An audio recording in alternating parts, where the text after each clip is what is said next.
Operation सिंदूर में भारतीय सेना ने पाकिस्तान की कमर तोड़कर रख दी थी और जिन झूठे दावों पर पाकिस्तान उछल रहा था, भारतीय वायुसेना के एयर चीफ मार्शल ने एक बार फिर से पाकिस्तान को आईना दिखा दिया है। भारतीय सेना ने पाकिस्तान में 9 आतंकी ठिकानों पर तो तबाह किया ही है, साथ ही पाकिस्तान के 5 लड़ाकू विमान और एयरक्राफ्ट को भी राख कर दिया। आपको रिपोर्ट में दिखाते हैं।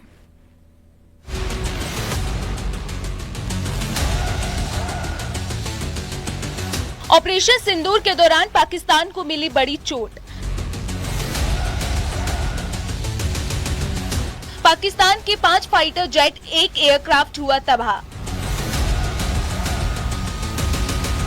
पाकिस्तान के पाले हुए आतंकियों ने जो जुर्रत पहलगाम में की, ऑपरेशन सिंदूर के तहत भारतीय सेना ने पाकिस्तान को नेस्तनाबूद कर दिया। महज 20 मिनट के मिसाइल अटैक में पाकिस्तान की धज्जियां उड़ गई।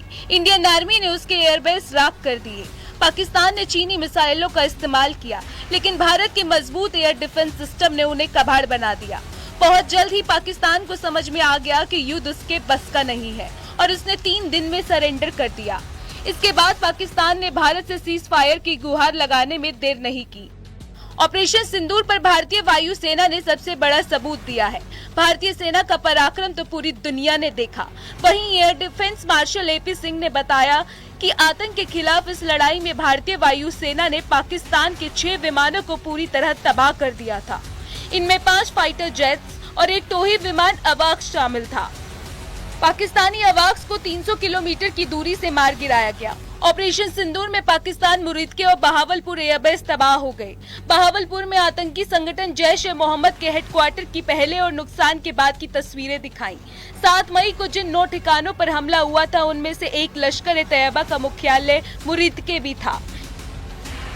By the red dots that you see on the map were the 7 targets that were very close to the border and LC, and they were to be taken on by army with their integral weapons.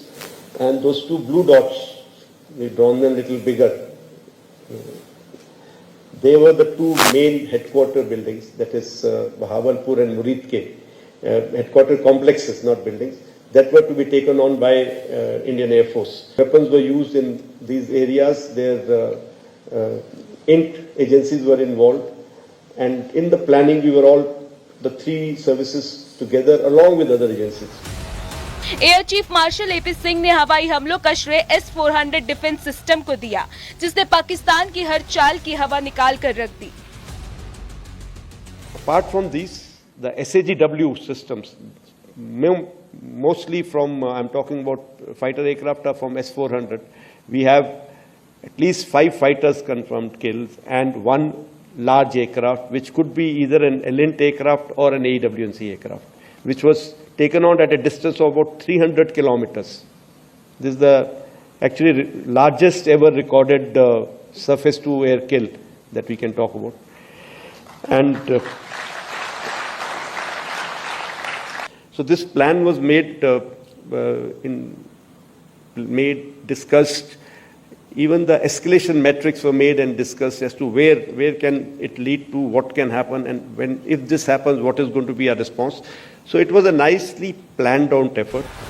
Bharat की तरफ से पाकिस्तान को स्पष्ट संदेश दे दिया गया है कि आतंकी घटनाएं युद्ध के समान ही मानी जाएंगी। भारत ने पाकिस्तान पर ऐसा प्रहार किया कि अब वो दोबारा ऐसी हरकत करने से पहले 100 बार सोचेगा, और जो जख्म उसे ऑपरेशन सिंदूर के दौरान मिले हैं, वो उसे हमेशा याद रखेगा।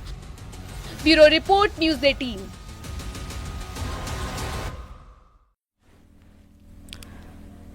ऑपरेशन सिंदूर के करीब 3 महीने बाद army chief general Upendra Dwivedi ने भी पाकिस्तान को घेरने की सबसे खतरनाक रणनीति में से पर्दा हटा दिया है। जनरल द्विवेदी ने IIT मद्रास के कार्यक्रम अग्निशोध में कहा कि भारतीय सेनाओं ने पहली बार शतरंज की तरह से पाकिस्तान को ऐसा घेरा कि वो हमारी किसी चाल को समझ ही नहीं पाया। This is the time that our ground forces were actually playing chess. How many were going forward? How many were staying back? How many were moving somewhere else? So this kind of a chess move was there. So in this chessboard of 64, something was visible, something was not visible.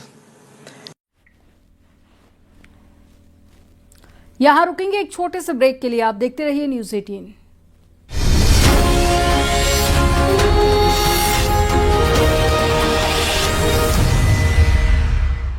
अगर दर्द से परेशान आप देख रहे हैं news 18 Uttar Pradesh Uttarakhand.